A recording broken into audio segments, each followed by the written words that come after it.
大家好，歡迎嚟到追講出行 My Favourite Trip 嘅頻道，我係小明。今次嚟到國貿站，因為有間新開嘅足浴店，提供緊一啲新張嘅限時活動，有咩優惠咁着數啊？等我過嚟一探究竟先。咁呢間鋪頭就開咗喺國際貿易中心大廈嘅5樓，出 lift 就見到噶啦。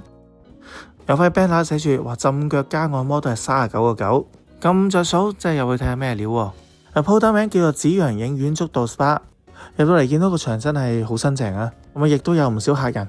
咁相信好多客咧同我一樣啦，都係知道呢度新開啦，聞風而嚟。咁呢度係佢哋啲足浴啊、修腳啊同埋按摩嘅價錢。咁我哋新張期間咧，咁所有項目咧都係以會員價找數就得啦。咁全場都係免簽小費嘅。咁大堂嘅座位大概20幾個左右啦。咁新開真係唔同啲嘅，啲位嘅坐墊啦都係白白淨淨嘅，咁坐都坐得舒服啲。咁佢哋嘅座椅之間仲有呢個充電位，咁有埋 USB 插頭，都幾方便嘅。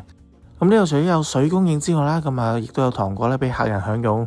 我入嚟梗係試下佢哋嗰個39.9嘅足浴套餐啦。咁原來係40分鐘嘅啫，算係一個體驗版啦。咁本身60分鐘嘅按腳咧就要98蚊嘅，不過浸腳嘅用料咧就多元化啲。一貫做法啦，浸腳前咧會先幫我哋做下肩頸按摩。咁雖然話係體驗版啫，但係呢個師傅都按得好認真，啲手勢仲要好唔錯添啊！話就話按腳啫，我上半身啊、手手腳腳啊嗰啲位置都俾佢按勻晒咁滯。喂，幾好啊！40蚊唔使做咁多動作，咪鬆晒我全身。我問咗師傅啦，間鋪咧原來開咗2個月到嘅啫，咁有啲特價套餐咧引下流，咁呢個39.9嘅項目咧真係冇錢賺嘅，純粹咧係大王下個場啊，拉動啲人氣。其實都幾中意呢個頂背同埋拉背嘅動作，響咗2下，我好似拉高咗2公分。至於按腳方面咧，咁呢度啲師傅咧大部分都係好有經驗嘅，按啲力度好夠，按啲穴位咧亦都好準。我話到明呢度叫影音足浴啊嘛，兩邊都有部大電視俾大家望下，睇下新聞，睇下電影咁啦。觀摩下佢哋啲按摩房先。我見到一般都係2至3人房啦，床墊啦、毛巾啦都係非常之白淨。除咗呢間理療室咧就係單人房嚟嘅。咁呢度都有個高級理療師咧駐場。咁朋友 Eagle 上咧都有啲腰背痛。咁既然一場嚟到啦，就揾翻呢位師傅咧做翻個正骨理療。話不得了啊！師傅一嚟到咧就即刻摸到 Eagle 上咧有啲寒背啊，脊柱有啲後凸。咁呢位師傅咧經過專業培訓嘅，有佢獨特嘅一套咧中醫理療手法，幫客人做翻啲正骨修復。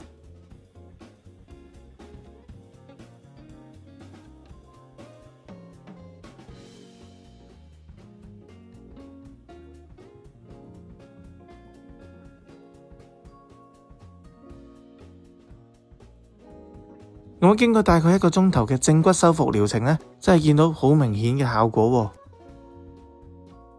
喎。較早之前見到嘅後凸位呢，好明顯係平復翻。坐直嘅 Eagle 上真係比平時精神咗、英偉咗。埋單嘅時候都見到職員呢嗌住啲客呢去對面呢攞眼鏡喎。原來呢間紫陽足浴呢，同埋對面間港人眼鏡呢係有聯成合作嘅。只要喺度呢有任何消費，即係包括頭先我嗰個39.9嘅套餐都好啦，都可以喺呢間港人眼鏡店嗰度呢領取一副太陽眼鏡或者係老花鏡。眼鏡嘅款型都唔矮噶，戴一戴呢無情情變有型。另外老友記呢都可以揀翻副老花鏡嘅。港人眼鏡呢度服務都幾好喎，入嚟嘅客人呢都可以免費喺度驗下眼底。嚟純粹參觀都好啦，都有啲花茶啊、飲品啊提供。聽港人眼鏡店呢邊嘅職員講啦，喺呢邊配眼鏡呢，亦都會送翻對面紫陽足浴嘅項目。5樓呢邊同層嘅合作真係幾特別喎。咁點都好啦，今次探紫陽足浴呢邊嘅體驗都幾好嘅。師傅們嘅服務態度啊、手法都唔錯。覺得好嘅可以充卡做會員。而家充值仲有項目送添啊。係啦，經開呢度國貿嘅 B 出口，可以上嚟呢個國際貿易中心大廈嗰度按下腳，跟住順便咧攞埋副太陽眼鏡啊！教埋大家點過去啦。鋪頭就喺國貿站嘅，羅湖關口過去就最近啦。甚至識路嘅話咧，行過去都要大概13分鐘左右嘅啫。嚟到國貿站 B 出口，之後向後行，見到中國農業銀行，之後就轉右。咁繼續向前行呢，就見到國際貿易中心大廈嘅門口啦。咁所以位置都好易揾嘅啫。咁之後撳 lift 上5樓，咁出 lift 就見到2間鋪嘅啫，一間就港人眼鏡啦，另外一間就係今日介紹嘅呢間紫陽影院足道啊。咁新張開業嘅優惠唔知做到幾時，經開羅湖國貿呢邊呢，可以過嚟試一試，冇執輸啊，攞埋副太陽眼鏡先走啦。好啦，今集節目時間係咁多，中意影片嘅記得幫我點讚同分享，有好嘢再同大家介紹，拜拜。